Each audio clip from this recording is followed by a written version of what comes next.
এই রাষ্ট্র, এই সরকার, এই গভর্নমেন্ট আমাকে গ্রেপ্তার করে ফেলতে পারে। আমাকে যদি গ্রেপ্তার করে ফেলে, তারপরে তোমরা কি করবা সে সম্পর্কে আগেই কিছু কথা বলে যাই।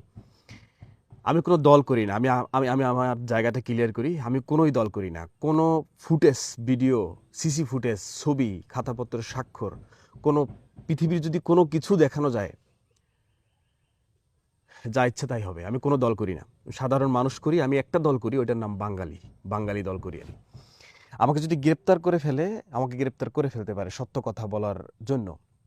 হাসি মুখে গ্রেপ্তার হব। এইভাবে তোমরা যদি দেখো যে কথা বলা মানুষগুলো একে একে তো নিয়ে গেছে অনেকেই, আমাকে যদি নিয়ে যায় এবং আমাকে সহ কথা বলা মানুষগুলো আরও যদি নিয়েই যায়, একে একে নিতে এসে, তখন তোমরা সবাই রাস্তায় বের হয়ে যাবা। রাস্তায় বের হয়ে তোমরা সবাই গ্রেপ্তার হওয়ার জন্য, তোমরা সবাই জেলে যাওয়ার জন্য প্রস্তুত হবা। সবাই জেলে ঢুকে গেলে আর কেউ বাইরে থাকবে না। এরপর যদি, কারণ নানান দিক থেকে শুনতেছি আমি যে আমাকে গ্রেপ্তার করা হবে। আমাকে গ্রেপ্তার করার জন্য আমাকে ধরতে হবে না। আমাকে গ্রেপ্তার করার জন্য আমাকে সরকারি গাড়ির তেল পুরে আমাকে খুঁজতে হবে না। পুলিশ প্রশাসন, অন্যান্য ভাইদের আমাকে তন্ন তন্ন করতে হবে না। আমাকে গ্রেপ্তার করতে হলে আমি নিজে স্বেচ্ছায় গ্রেপ্তার হব। আমি বাংলাদেশের মানুষের জন্য কথা বলি। আমি বাংলাদেশের মানুষের জন্য কথা বলে যাব। পাঁচাটা সুযোগ নেই। বাসলে গাজী, মহল্লা শহীদ। আমাকে গ্রেপ্তার করার পর যদি আমাকে মেরে ফেলে, আমি কিছু বুঝি না। আমি বুঝি বাঙালি, আমি বুঝি লাল সবুজ। কোনো দল আমি করি না। সোজা সাপটা কথা।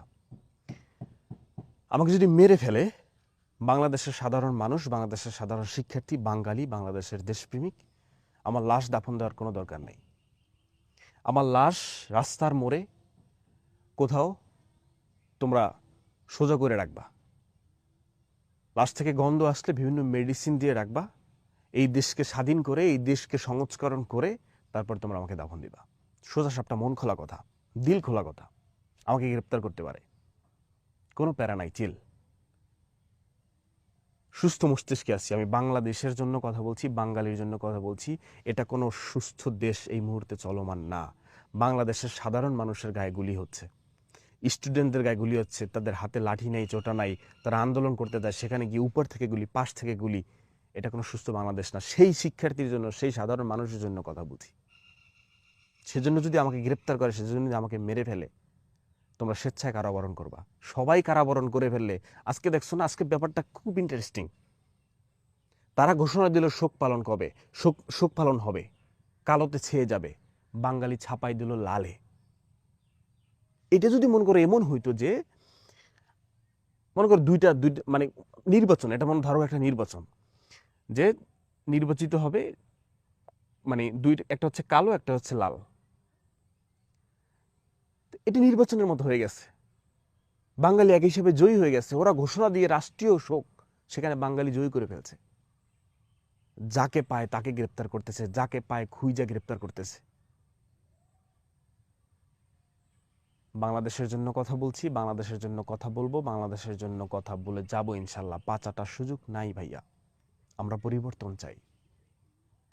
আমরা এই রাষ্ট্রকে সংস্করণ চাই, কিন্তু আমরা পরিবর্তন চাইলেও আমরা ওই পারিবারিক তান্ত্রিক চাই না। পরিবারতান্ত্রিক আমরা চাই না, যে মা বুড়ো হয়ে গেছে, ছেলে আসবে, ছেলে হয়ে গেছে, এখন অমুক আসবে, তমুক আসবে। আমরা কোনো পারিবারিক রাষ্ট্র চাই না। এই দেশ আবার স্বাধীন হবে। এই দেশ আবার স্বাধীন হয়ে আবার সংবিধান, নতুন সংবিধান তৈরি হবে। কোনো মানুষ দুইবারের বেশি প্রধানমন্ত্রী, রাষ্ট্রপতি, এমপি, মন্ত্রী হতে পারবে না। সে ধোয়া তুলসী পাতা হয়ে গেল যে সে দুইবার হয়েছে। এই বাংলার মানুষ, ইন্ডিয়ার মানুষ, সমস্ত দেশের মানুষ তাকে আবার তৃতীয়বার চায়। No, no is no. কোনো মানুষ দ্বিতীয়বারের পর কোনো কোনো কিছুতে থাকতে পারবে না। তাহলে এই এই সমস্ত ক্ষমতার হাত যাবে জনগণের হাতে। জনগণের হাতে যদি ক্ষমতা যায়, জনগণের হাতে ক্ষমতা গেলেই এই দেশ ঠিকই সোনায় পরিণত হবে। কারণ ওদের কনফিডেন্স থাকে যে আমি আরো 5 বছর থাকবো, আমি আরো 10 বছর, আমি তো আছি 15 বছর। এদের ছেলে পেলে, এদের দল, এদের সংগঠন সব লাগাম ছাড়া হয়ে যায়। আর তাদের ভিতরে যদি ভয় থাকে, আমি তো আছি আর 2 বছর, সুতরাং আমি বেদবি করবো না, জোর জুলুম করবো না, কারণ আমাকে ভালো থাকতে হবে। পুলিশ প্রশাসন, সেনাবাহিনী বলেন, সমস্ত প্রশাসন ডিপার্টমেন্ট বলেন, তারাও পাঁচাটা সুযোগ পাবে না। যে আমি তার পাচারতেছি, সে 2 বছর পর এমপি নাই, সে এবং হবেও না। দিন শেষে ভালো থাকবে কারা? বাঙালি। আমাকে গ্রেপ্তার করতে পারে, আমি স্বেচ্ছায় গ্রেপ্তার হব, কোনো প্যারা নাই। আমাকে যদি গ্রেপ্তার করে, এইরকম কথা বলা মানুষগুলো যদি সমস্ত গ্রেপ্তার করে ফেলতেই থাকে, তোমরা সবাই গ্রেপ্তার হবা, সবাই গ্রেপ্তার হয়ে গেলে আমরা জেলে গিয়ে আবার কথা বলবো, সেখানে গিয়ে যৌক্তিক কথা বলবো, সেখানে গিয়ে বলবো 5 সুযোগ নাই। আর যদি মনে করো, আর যদি দেখো যে আমাকে মেরেই ফেলছে, লাশ দাফন দেওয়ার দরকার নাই, লাশ রাইখা এই রাষ্ট্র সংস্করণের জন্য আন্দোলন চালিয়ে যাবা। এই আন্দোলন এখন বাঙালির আন্দোলন, গণমানুষের আন্দোলন। এই আন্দোলন এখন আম জনতার, সবাই পরিবর্তন চায়, পরিবর্তন হোক। আমরা পারিবারিক তান্ত্রিক, আমরা কোনো বংশের রাজনীতি চাই না, আমরা সুন্দর সুষ্ঠু বাংলাদেশ চাই, এবং হবে ইনশাল্লাহ। তাওয়াক্কালতু আলাল্লাহ। প্রবাসী ভাইয়েরাও জেগে উঠছে, বন্ধ করে দিচ্ছে তাদের রেমিটেন্স।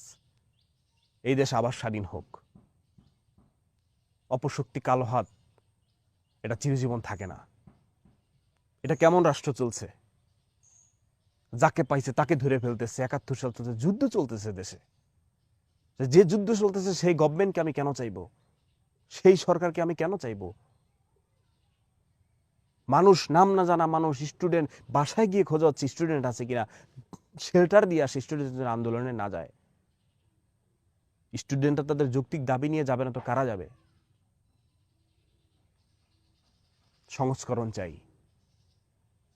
বাংলার মানুষের মুক্তি চাই, বাংলার মানুষের শান্তি চাই, বাংলার মানুষ হয়ে থাকতে চাই, বাঙালির কথা বলতে চাই।